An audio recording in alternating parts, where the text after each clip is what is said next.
Hello, in this video I'm gonna show you how you can hide photos and videos on Motorola Edge 50 Ultra. So in order to do this, we can use one of two apps.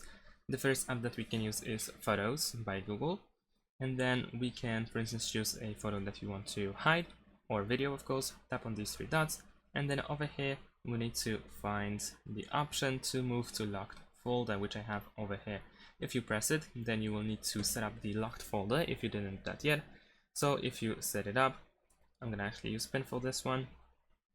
There we go. And then over here we can see that the backup is off for locked video. So if you want to, you can just manage backup. I'm gonna press continue and then confirm that you want to move to the locked folder. And there we go. We can see the information that it has been moved. So now if you go back, let me actually reopen photos, and over here we can switch to library, and over here we have locked. We need to confirm our identity.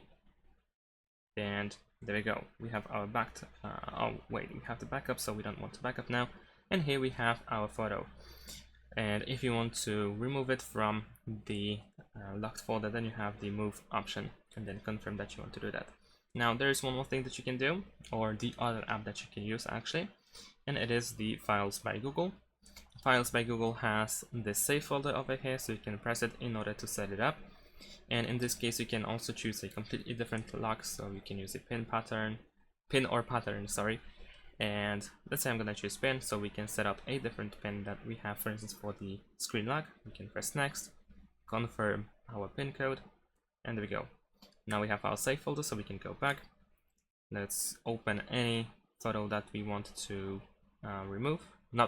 hide, sorry.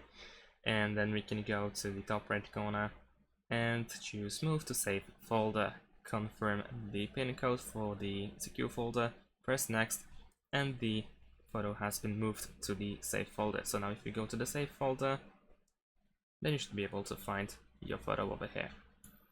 And there we go. So that's pretty much it. Thanks for watching, leave a like and subscribe to my channel, and see you in my next videos. Bye!